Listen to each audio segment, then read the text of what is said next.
Je vais vous présenter Chocomino de chez Asmodée. C'est un jeu où nous devons faire la plus grande zone de chocolat possible pour gagner. Allons-y, découvrons-le.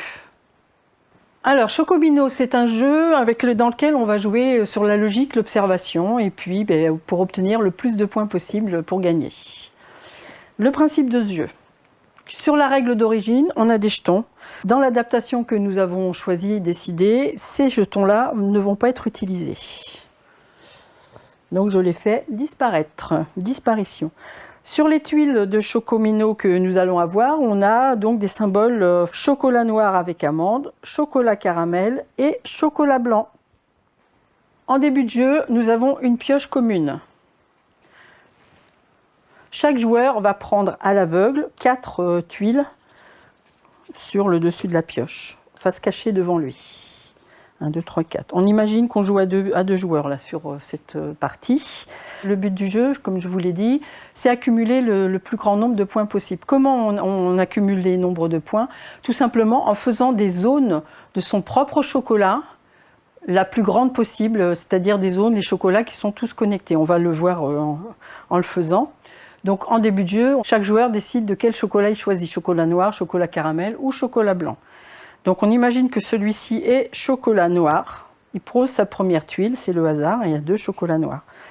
Il reprend une tuile à la pioche, qu'il met par-dessous. Ensuite, le deuxième joueur joue, c'est à son tour. Moi, je suis chocolat caramel. Donc je vais associer un caramel en juxtaposant la tuile précédente, qui me permet d'avoir déjà une première zone de 3 caramels. Je prends une tuile sur la pioche générale, je la mets en dessous.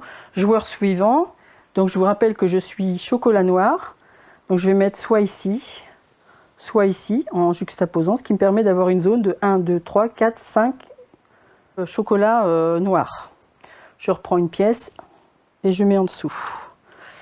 Au joueur suivant, donc moi je vous rappelle que je suis caramel, donc je vais faire une zone, toujours, j'associe, je juxtapose, je mets en concomitance, ce qui me permet d'avoir une zone de 1, 2, 3, 4, 5 caramels. Et ainsi de suite, jusqu'à ce que la pioche générale soit complètement utilisée. On pose au fur et à mesure nos pièces pour pouvoir faire la plus grande zone possible. Donc si là je continue, j'ajoute donc 2 chocolats, donc 1, 2, 3, 4, 5, 6, 7. L'intérêt, j'aurais pu mettre ici, mais l'intérêt supplémentaire, c'est que je bloque un caramel, qui fait que mon adversaire ne pourra pas poser ici. En fin de jeu, quand toute la pioche est descendue, on compte. Je vais faire une mise en situation.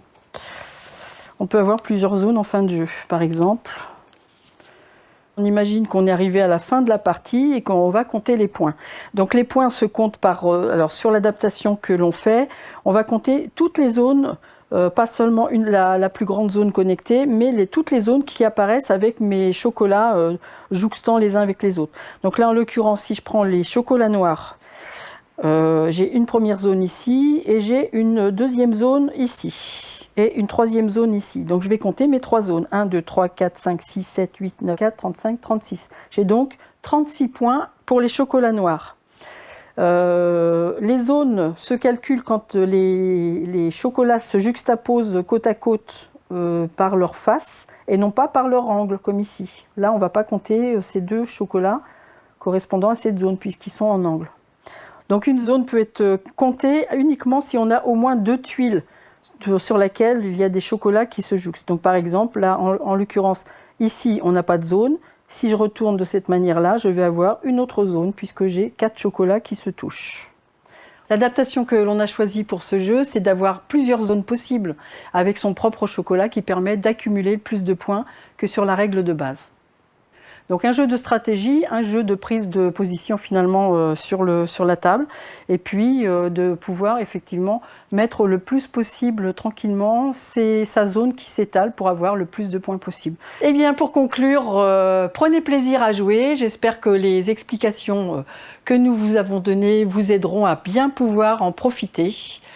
Et à bientôt sur la Silver Flip 2025 le 15 juillet au domaine des loges.